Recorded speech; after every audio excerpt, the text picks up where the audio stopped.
Everyone, welcome back once again. आज के video में हम लोग डिस्कस करेंगे format of notice writing, example, topics and exercises. Means इस वीडियो में हम पूरा डिस्कस करेंगे क्या फॉर्मेट होता है आपका नोटिस राइटिंग का, क्या एग्जाम्पल्स हो सकते हैं और किस तरीके से आपको पूरा प्रॉपरली लिखना है। सबसे इम्पॉर्टेंट चीज़ है कि ये या तो आपका 4 मार्क क्वेश्चन में आता है या फिर 8 मार्क क्वेश्चन में आता है। तो दोनों में आपका जो सबसे इम्पॉर्टेंट फैक्टर होता है वो फॉर्मेट होता है। अगर आपका फॉर्मेट सही है तो आपको पूरे नंबर मिलने के चांसेस बढ़ जाते हैं, क्योंकि कंटेंट पर इतना ध्यान नहीं देता एग्जामिनर, जहाँ तक वो फॉर्मेट पर ध्यान देता है और आपकी ग्रामर पे ध्यान देता है। तो हम उसके लिए भी प्रैक्टिस करेंगे। Let's see first of all the format. ठीक है, तो फॉर्मेट की अगर हम बात कर रहे हैं तो सबसे पहले हम लिखते हैं name of organisation. Name of organisation का मीन्स क्या है? नेम ऑफ ऑर्गेनाइजेशन का मतलब है कि कौन सा ऑर्गेनाइजेशन है या फिर ऐसा कौन सा रिस्पेक्टिव इंस्टीट्यूशन है जो उस नोटिस को इशू कर रहा है। मतलब कौन उस नोटिस को जारी कर रहा है, उस चीज़ का सबसे पहला चीज़ यही होता है कि हम सबसे पहले वो चीज़ लिखते हैं। फिर एक लाइन गैप करके हम आते हैं हमारे नेक्स्ट चीज़ पे, जो होता है टाइटल नोटिस। मतलब नेम ऑफ ऑर्गेनाइजेशन के बाद हम नोटिस लिखते हैं। आफ्टर दैट हम इंट्रोडक्टिंग लाइन लिखते हैं।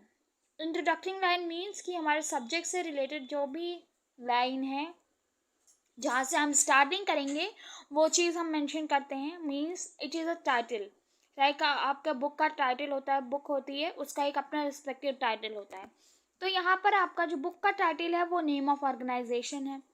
फिर हमारा आता है प्रीफेस आता है, जिसमें हम हमारे ऑथर के बारे में बताते हैं। And we also talk about respective of the कि कौन सी बेसिस पे बुक का लिखा हुआ है बुक को, तो वो होता है प्रीफेस। तो हमारा नोटिस क्या है? प्रीफेस। उसके बाद हमारी जो नेक्स्ट चीज़ आती है गाइस वो होती है आपकी हेडिंग। जैसे हर चैप्टर होता है बुक में, चैप्टर की अपनी रिस्पेक्टिव हेडिंग होती है, तो यही होती है आपकी नोटिस की भी heading. After that we have our date कि किस डेट को इशू किया जा रहा है। Then we start writing body of notice, mean कि आपको नोटिस में क्या कंटेंट लिखना है। एंड आफ्टर दैट हमारा जब हम पूरा कंटेंट लिख लेंगे तो हम लिखेंगे राइटर्स नेम, किसने उसको लिखा है, उसका सिग्नेचर। और जो नेम होता है वो हमेशा ब्लॉक लेटर्स में लिखा जाता है। ब्लॉक लेटर का मतलब होता है कैपिटल लेटर्स में। और कैपिटल लेटर के बाद हमारा डेजिग्नेशन आता है। डेजिग्नेशन मतलब कि वो किस पोस्ट पर है और किस पोस्ट पर होकर उसने ये नोटिस को इशू किया है, वो डेजिग्नेशन होता है। ठीक है, मोस्ट इम्पॉर्टेंट थिंग आपका जो वर्डिंग्स होनी चाहिए एक नोटिस की, वो होती है 40 to 50 वर्ड्स ओनली। ठीक है, 40 से 50 वर्ड से ज़्यादा आप नोटिस में कभी कंटेंट नहीं लिखोगे। It is informatable. मतलब आपको ध्यान में रखना है कि बस आपका 40 से 50 वर्ड ही होने चाहिए। उससे ज़्यादा अगर आप लिखते हो तो उसे आउट ऑफ फॉर्मेट माना जाता है, आपके नंबर डिडक्ट हो सकते हैं। तो आई गेस कि ये पूरा कंटेंट क्लियर हो गया, फॉर्मेट क्लियर हो गया होगा कि क्या फॉर्मेट से हमें लिखना है। ठीक है, अभी जब हम एग्जाम्पल डिस्कस करेंगे so we will see the format clearly. Okay, example देखते हैं। तो आपको कुछ इस तरीके से क्वेश्चन दिया जाएगा that as a secretary of CEO club of अवाती पैटेट school Mumbai, draft a notice not more than 50 words informing the club members about the screening of Leonardo DiCaprio's movie 11th Hour in school auditorium। ठीक है, तो यहाँ पे क्या दिया हुआ है कि आपको एज अ सेक्रेटरी, तो अभी आपको मैंने डेजिग्नेशन के बारे में बताया था, I talked about the designation. तो डेजिग्नेशन में यही चीज़ होती है कि आपको यहाँ पे किसके पोस्ट से लिखना है, एज अ सेक्रेटरी।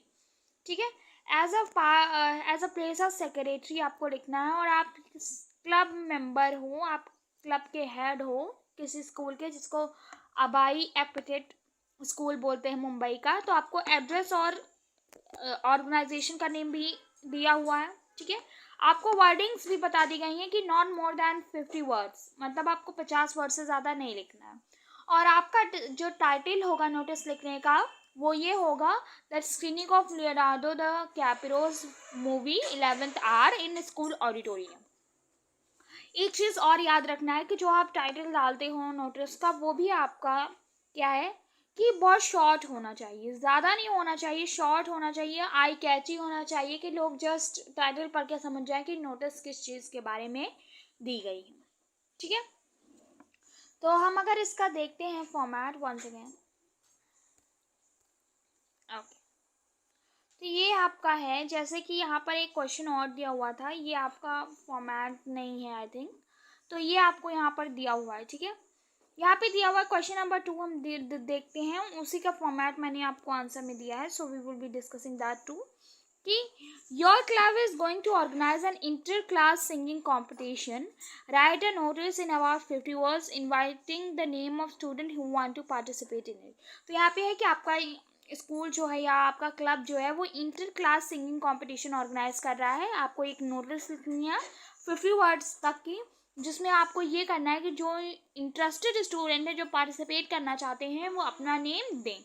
ठीक है, इसके साथ आपको ये 2 चीज़ें इंपॉर्टेंट दे दी गई हैं, इसके साथ ही आपको और भी जो नेसेसरी डिटेल्स हैं वो नोटिस में मेंशन करनी with in your 50 words. 50 word के अंदर ही आपको क्या करना है कि ये सारी डिटेल्स, जो एक्स्ट्रा डिटेल आपको लिखनी है वो आपको देना है। यहाँ पर आपका नाम दिया हुआ है, नविता दिया हुआ है, secretary of music club Akash public school Agra. तो आकाश पब्लिक स्कूल आपका ऑर्गेनाइजेशन का भी नेम दे दिया है, आपको आपकी पोस्ट और डेजिग्नेशन भी मेंशन कर दिया है, नेम भी मेंशन कर दिया है, तो ऑलमोस्ट सारी डिटेल्स हैं, बस आपको कॉन्ट्रैक्ट में अपना थोड़ा बहुत डिटेल ऐड करना होगा। तो अब अगर हम फॉर्मेट देख रहे हैं यहाँ पर, तो ये है कि नोटिस हमेशा सबसे पहली चीज़ बॉक्स में लिखी जाती है। ठीक है, always written in a box, तो बॉक्स में लिखा जाता है, तो हमने सबसे पहले हम बॉक्स बनाएंगे, फिर हम डालेंगे अपने ऑर्गेनाइजेशन का नेम। ठीक है, then we will write notice, then after that we will be writing date, and between these 3 we will be leaving one line among each. ठीक है, फिर हमारा जो नेक्स्ट टाइटल होगा वो होगा inter class singing competition, right. तो अब आपको लिखना है द क्लब अनाउंसेस स्वरा, जो भी आपको लिखना है, Tarangam and inter class singing competition for classes XYZ on date this. ठीक है, थीम आपको आप बता सकते हो, आपको जो भी नेसेसरी डिटेल है, जैसे उसने दिया हुआ है डिवोशनल या पैट्रियोटिक सॉन्ग। ठीक है, interested student should register name to music department, आप ये लिख दोगे। ठीक है, ऑडिशंस की है, आप यहाँ पे एज अ सिंगिंग कॉम्पिटिशन है तो आप ऑडिशन की बात भी लिख सकते हो। 27 जनवरी से 5 फरवरी तक आपका क्या है, ऑडिशन होगा। ठीक है, स्कूल ऑडिटोरियम में। तो इस तरीके से आपको जैसे और डिटेल्स जो देनी है वो आपको इसमें फर्दर लिखना होता है। लास्ट में आप लिखोगे सेक्रेटरी म्यूजिक क्लब, यहाँ पर एक चीज़ छूट गई है, नेम एंड डेजिग्नेशन पोस्ट। ठीक है, तो आप इस तरीके से फॉर्मेट लिखोगे। अगर मैं नेक्स्टली एक और फॉर्मेट आपको दिखाती हूँ यहाँ पर क्वेश्चन 3 के अकॉर्डिंग, तो एक तरीके से आप इस तरीके से फॉर्मेट भी लिखते हो।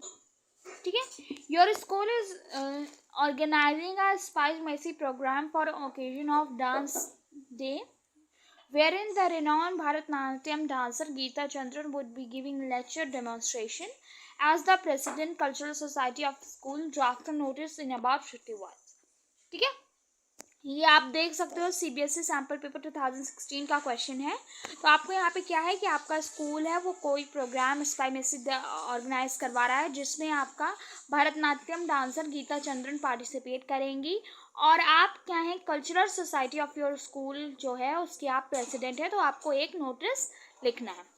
आपको मैं बता दूँ मोस्टली यूज़ फॉर्मेट जो आपके स्कूल्स में पढ़ाया जाता है वो यही फॉर्मेट होता है, जो मैंने अभी ऊपर फॉर्मेट बताया वो बहुत ही कम यूज़ होता है, क्योंकि अब फॉर्मेट चेंज होने का टाइम है, इसलिए CBSE अपना फॉर्मेट चेंज करती रहती है।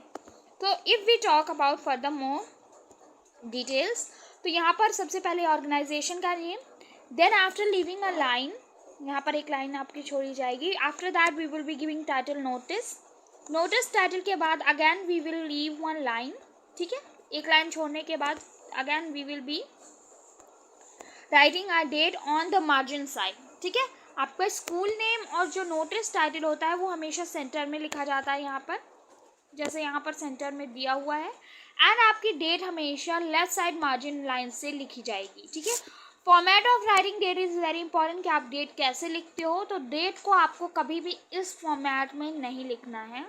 ठीक है, इस फॉर्मेट में डेट नहीं लिखी जाती है, ना ही आपको इस फॉर्मेट में लिखना है कि आप बीच में ये आजकल जो it is in fashion like writing 20th June and 2020, वो भी फैशन नहीं होता है. You have to properly write down the month and you have to mention the date. मैं अगर फॉर्मेट की बात करूँ which is the right format of using और राइटिंग द डेट, तो डेट लिखने का फॉर्मेट यही है. या आप लिखो 20th X 2022. ठीक है. यहाँ पर जो आपको करेक्शन करना है वो ये है कि x के बाद आपका यहाँ पर कॉमा नहीं लगता है. आपका डेट एंड मंथ के बीच में कॉमा नहीं होता है. आपका ईयर के बाद, ईयर से पहले कॉमा लगता है. ठीक है. जैसे यहाँ पर दिया हुआ है मंथ और डेट के बीच में कॉमा नहीं है, बट ईयर और मंथ डेट के बीच में कॉमा दिया गया है. After that you will be giving the title of your notice. ठीक है. Title of your notice that is worth dance day celebration. फिर आप जो भी आपके नेसेसरी डिटेल्स हैं कंटेंट में आप लिखोगे विद इन द 50 वर्ड्स. आपके क्वेश्चन में मेंशन है, नहीं भी मेंशन है अगर, तो आपको ये पता होना चाहिए कि 50 to 60 word is the most prevalent form of writing notice. ठीक है. 50 to 60 वर्ड में ही आपका पूरा नोटिस कंप्लीट हो जाना चाहिए. आफ्टर दैट आप डेट नहीं लिखोगे लास्ट में, ये फॉर्मेट गलत हो जाता है. आप लिख दोगे अपनी डिटेल के बाद आप अपनी पोस्ट और डेजिग्नेशन लिखोगे. प्रेसिडेंट जैसा क्वेश्चन में मेंशन किया हुआ है. ठीक है. प्रेसिडेंट क्लब, जो भी आपका कल्चरल क्लब है आप कल्चरल क्लब लिखोगे. ये होता है पूरा फॉर्मेट. ठीक है. फॉर्मेट सबसे इम्पॉर्टेंट है. क्योंकि इम्पॉर्टेंस इसलिए है फॉर्मेट की क्योंकि फॉर्मेट पे सबसे ज़्यादा मार्क्स मिलते हैं. क्योंकि फॉर्मेट आपका, अगर आपका 8 मार्क्स का क्वेश्चन है तो डिवीजन सबसे ज़्यादा मैक्सिमम परसेंटेज आपका फॉर्मेट पर जाता है. आफ्टर दैट आपके अलग अलग ब्रांचेस पे वो डिवीजन होना शुरू होता है. सबसे मैक्सिमम मार्क्स आपका फॉर्मेट पर ही दिया जाता है. सो रिमेंबर, फॉर्मेट आना चाहिए आपकी लैंग्वेज. और अगर गलत है आपका, कुछ आपने लैंग्वेज में गलत लिख दिया, कुछ नेसेसरी डिटेल अगर स्किप कर दी है तो हाफ मार्क्स से ज़्यादा मार्क्स नहीं कट होता है. बट फॉर्मेट के लिए आपका, अगर आपने कोई एक चीज़ गलत लिखी है तो उसके लिए 1 मार्क्स कैन बी डिडक्टेड. ठीक है. तो इसलिए फॉर्मेट बहुत इंपॉर्टेंट है. अगर कुछ डाउट होता है तो आप लोग कमेंट सेक्शन में पूछ सकते हैं. And if there is no doubt, there is no problem, and practice more questions. I'll be giving you a few questions in the class next video. तो इसलिए जिससे कि क्वेश्चन जितना ज़्यादा आप प्रैक्टिस करोगे उतना ज़्यादा क्लियर होने के चांसेस रहते हैं. लाइक यहाँ पर फॉर्मेट आप देख सकते हो. लास्ट में रक्षिता सिंह, प्रेसिडेंट कल्चरल सोसाइटी दिया हुआ है. तो आप इस तरीके से लिखोगे. और अगर कोई हायर अथॉरिटी है like principal, your head seniors, your, और you can say your particular club member जो कि टीचर हैं, या फिर कोई प्रेसिडेंटल या ऑर्गेनाइजेशनल लेवल पे कोई पर्सन है, तो आप उनकी यहाँ पर साइन भी करवाते हो. अगर आप अपने बिहाफ पे नहीं दे रहे हो so you will make it sign by the higher authority. ठीक है. तो इस चीज़ के लिए यहाँ पर ये चीज़ें मेंशन रहती हैं. यही पूरा फॉर्मेट होता है. Few questions are there, so हम लोग उसको नेक्स्ट वीडियो में डिस्कस करेंगे. एंड जिससे try to practice more and more questions from previous years, because कि प्रीवियस ईयर्स के क्वेश्चन करने पे ज़्यादा डाउट क्लियर हो जाता है. That's all for today, and do like, share and subscribe to the channel, and do share with your friends so that they can also get the benefit of the video.